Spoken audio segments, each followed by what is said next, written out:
Have you ever caught yourself imagining a conversation that hasn't happened yet? Maybe you're walking somewhere or lying in bed at night, and suddenly you're having a full dialogue in your mind. You explain something perfectly. You defend yourself. You say the exact words you wish you had said earlier. In your mind, the other person responds. They argue back, or they finally understand. Sometimes the scenario ends with closure. Sometimes it ends with conflict. Sometimes it loops again and again. And at some point, you notice what you're doing. You pause and think, why am I doing this? Why am I replaying conversations that never happened, or preparing for situations that might never come? It can feel strange when you notice it, almost like you're living inside a small private movie in your own mind. But here's the thing. Imagining fake scenarios is far more common than people admit. In fact, many people do it every single day. Not because they're overthinking everything, not because they're overthinking everything, and not because something is wrong with them. Most of the time, the mind is doing something very human. It is trying to prepare. It is trying to understand. And sometimes it is trying to protect you. Because the human brain doesn't like unfinished emotional moments. When something feels unresolved, the mind keeps returning to it. Maybe someone said something that caught you off guard. Maybe you stayed quiet when part of you wanted to speak. Maybe a conversation ended too quickly. Or maybe the moment passed before you had time to understand how you actually felt. So later, when things become quiet, your mind reopens the scene. It reconstructs the moment. And this time, it lets you participate. You say what you needed to say. You respond in ways that feel stronger, calmer, more confident. Sometimes you win the argument. Sometimes you walk away. Sometimes you finally explain something that was never understood. And for a moment, the mind feels relief. Not because the scenario was real, but because the emotional tension found somewhere to go. The mind is not only a place where reality happens, it is also a place where emotional processing happens. And sometimes that processing looks like imagination. Think about it for a moment. If you've ever had an argument in your head with someone who isn't there, you probably weren't just arguing. You were organizing your thoughts. You were rehearsing your boundaries. You were trying to understand what hurt you. And the mind often does this quietly in the background. No audience, no explanation, just an internal conversation trying to make sense of something unfinished. This is why imagined scenarios often show up after emotional moments, after conflict, after embarrassment, after regret. The brain revisits the situation like a puzzle that hasn't been solved yet. It rearranges the pieces. It experiments with different outcomes. It asks questions like, what if I had said this instead? What if they respond like that? What if I stand up for myself next time? These mental rehearsals are not random. They are the brain's way of preparing for emotional risk. Because social interactions carry real consequences. Being misunderstood hurts. Being rejected hurts. Being dismissed hurts. And deep down, the brain is always trying to reduce those risks. So it simulates possibilities. It plays out conversations in advance. It practices responses, almost like emotional training. And sometimes that preparation is helpful. You enter a real conversation feeling clearer. You understand your own thoughts better. You know what you want to say. But other times, the scenarios don't stop. They expand. They become more detailed, more emotional, more intense, and the mind begins replaying situations that may never happen at all. A future argument, a confrontation, a confession, a moment where someone finally understands you, or a moment where everything falls apart. And the strange thing is, the body often reacts as if the moment is real. Your heart rate changes, your muscles tighten, You feel the emotion of the conversation even though the room around you is quiet, because the brain does not fully separate imagination from emotional experience. If the scenario feels real enough, the emotional response follows. This is why imagined scenarios can feel strangely powerful. They can comfort you, they can stress you, they can give you courage, or they can trap you in endless overthinking. But underneath all of this, there is usually something deeper happening. Imagined scenarios often reveal the emotional questions we haven't answered yet. Sometimes the question is, will they respect me if I say what I really think? Sometimes it's, did I make a mistake? Sometimes it's, why did that moment bother me so much? And sometimes the question is even quieter. Am I safe to be honest? Because many people learn early in life that honesty can be risky. Maybe your feelings were dismissed. Maybe expressing anger created conflict. Maybe speaking up led to rejection. So over time, the mind develops a private space where those expressions can finally happen. A space where you can speak freely. A space where you can respond differently. A space where your voice isn't interrupted. Inside imagined scenarios, you can try out different versions of yourself. The confident version, the calm version, the fearless version. You can test how it feels to say things you usually hold back. And sometimes this internal rehearsal is how people slowly build the courage to speak differently in real life. But there's another side to it too. Sometimes imagined scenarios are not about preparation. Sometimes they are about protection. Because the mind often revisits painful moments that still carry emotional weight. A conversation where you felt small, a moment where someone misunderstood you, a situation where you didn't know how to respond.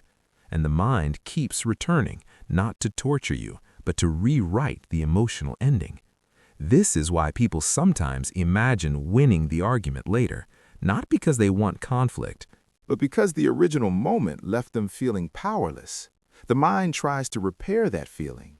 It creates a new version of the scene where you finally have control, where your voice is heard, where the outcome feels fair. It's a quiet attempt to restore emotional balance. But when these imagined scenes repeat too often, they can also keep the emotional wound open. Because every time the mind replays the moment, the emotion returns with it. The frustration, the hurt, the anger. And sometimes the brain becomes trapped between two desires. One part of you wants resolution, another part of you keeps reliving the problem. And this is where many people start judging themselves. They think, why can't I stop thinking about this? Why do I keep imagining these conversations? Why am I like this? But the mind is rarely trying to create suffering on purpose. Most of the time, it is just trying to understand something that still feels emotionally unfinished. Imagine closing a book halfway through the story. Your mind would naturally want to know how it ends. Emotional moments work the same way. If the ending feels incomplete, the brain keeps searching for closure, and imagination becomes one of the tools it uses. But there's something else hidden inside these imagined scenarios, something subtle, something people rarely notice. The scenarios we imagine often reveal the version of ourselves we're slowly becoming. Think about the conversations you imagine. In those moments, you often say things that your real self is still learning how to say. You draw boundaries that you're still learning how to set. You express emotions that you're still learning how to understand. In other words, the mind sometimes practices the person you are growing into. It rehearses strength before it appears in real life. It rehearses honesty before it becomes comfortable. It rehearses self-respect before it becomes natural. And this is why many people who imagine scenarios are actually deeply reflective individuals. They are constantly processing interactions, constantly observing emotions, constantly trying to understand people, including themselves. Their minds don't move past experiences quickly. They sit with them, they examine them, they replay them from different angles. And while that can sometimes lead to overthinking, it also means they are paying attention to their inner world. But reflection can become exhausting when the mind never rests. when every social interaction becomes another scenario to analyze, another conversation to rehearse, another moment to revisit. Because at some point, the mind must also learn to let moments remain unfinished. Not every interaction needs a perfect response. Not every misunderstanding needs to be solved immediately. Not every scenario needs to play out inside your head. Sometimes the most peaceful ending is the one where the mind gently lets the scene go. Not because the moment didn't matter, but because your inner world deserves quiet too. And strangely, this quiet is often where the deepest clarity appears. When the mind stops rehearsing, something else becomes visible. You begin to notice what actually matters. Which conversations deserve your energy? Which ones don't? Which people truly require explanation? And which people were never really listening in the first place? Because sometimes imagined scenarios are not about the other person at all. They are about the relationship you were building with yourself. Your voice, your boundaries, your understanding of your own emotions. And slowly, over time, those internal conversations start changing. The imagined arguments become less intense. The rehearsed explanations become shorter. The need to prove something slowly fades. Not because you stopped thinking deeply, but because you stopped needing every moment to be resolved perfectly. You realize something quieter, something that many people discover only after years of inner conversations. You don't always need the perfect response. You don't always need the last word. And you don't always need someone else to understand you completely. Sometimes the mind was never really searching for the perfect scenario. Sometimes it was simply searching for a place where your thoughts could exist without interruption, a place where your feelings could unfold without judgment, a place where you could listen to yourself. And maybe that's why these imaginary conversations appear in the first place.